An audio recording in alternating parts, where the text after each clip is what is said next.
Hey guys, you know, another component of having anxiety and even depression from having tinnitus is that we often get into our own little world, and it's a very small world where we spend a lot of time alone just because we're scared, just because we don't know how to deal with this. Maybe we have maybe I don't have it, but I have it to a very small degree, hyperacusis. And we just get into this place where we're alone a lot. And as you hear me talking, I hope you see maybe I'm kind of like your friend, at least for a few minutes. And it's nice to communicate with other people and hear their story and learn from them. Like I always try not to make myself out to be some kind of genius. I'm just one person, and I know that when I had COVID and then couldn't sleep and tinnitus and chest pains, I spent a lot of time just by myself alone, and I was so worried all the time. But I remember when I started taking, I had some counseling where I spoke with a psychiatrist and some, I guess, whatever the level below that is, do they call that a psychologist? And at the time, it was very difficult to get anyone to talk to me, even at that level. I remember they had a 24-hour helpline through my health insurance, but they had like no psychiatrists available because they were just. Eventually, I got one to talk to me, but they had no one available. So I was just like alone, and even trying to get help, I couldn't get help. But they had this helpline where they basically you could call and they would talk to you and tell you, okay, here's a breathing technique you can do. Let's do it together. And they would just kind of walk me through and sort of help me to somewhat be okay. But I was really anxious and I couldn't sleep. It was a mess. But I did kind of have in me that desire to talk to somebody and try to get some help from somebody. And maybe you have that too, and that's good. That's the right feeling, because we're human beings, and it's natural when we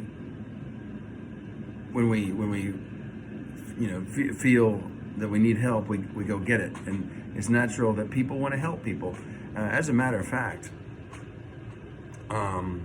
they say some of the people that are the happiest in this world are the ones who spend time helping other people.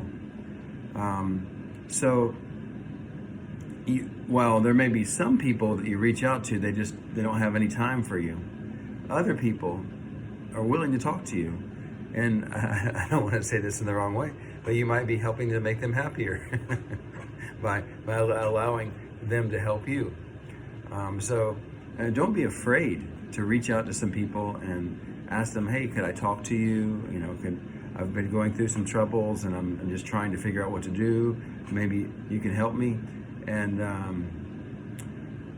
I remember I would go sometimes to, I was sort of starting to be able to go outside again. And I would go to like Starbucks, it was outside because it was COVID, we couldn't go inside. And I would ask people, hey, can I talk to you?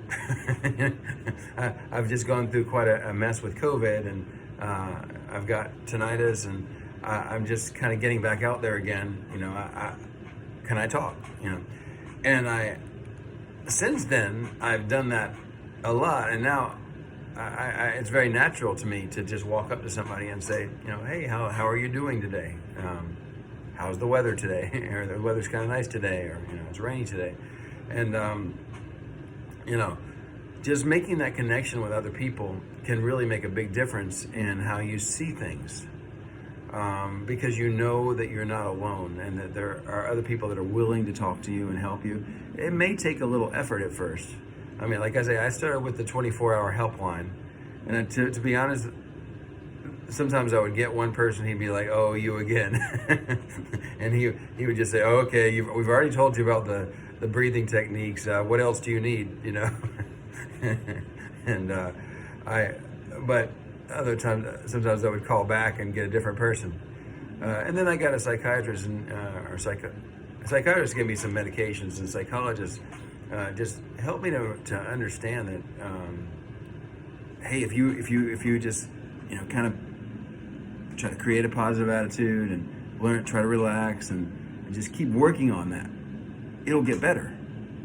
And it did, So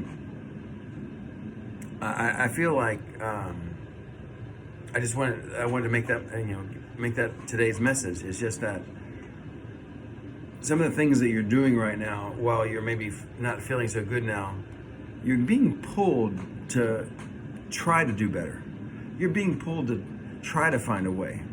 That's good. And over time, if you listen to yourself and you go where you're being pulled, and you're gonna find a better way. It just seems like it takes a long time. But unfortunately, sometimes we do have to go down here, and then we come back up here, and it's very beautiful again.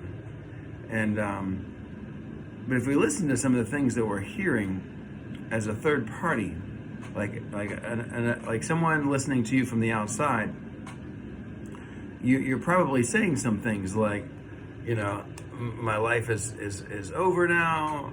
This sound is dominating me every day, and I can't just have a normal day. I can't sleep. And those thoughts, we've got to do something about them, because there is a better way. There is a way to think that will help you to feel a little better than you do now. You may not be able to go from here to here suddenly, but you may be able to get there in time. But you can certainly take some of these thoughts you have and say, well, my life is not over. I know there are other people who have gone through this and have done better.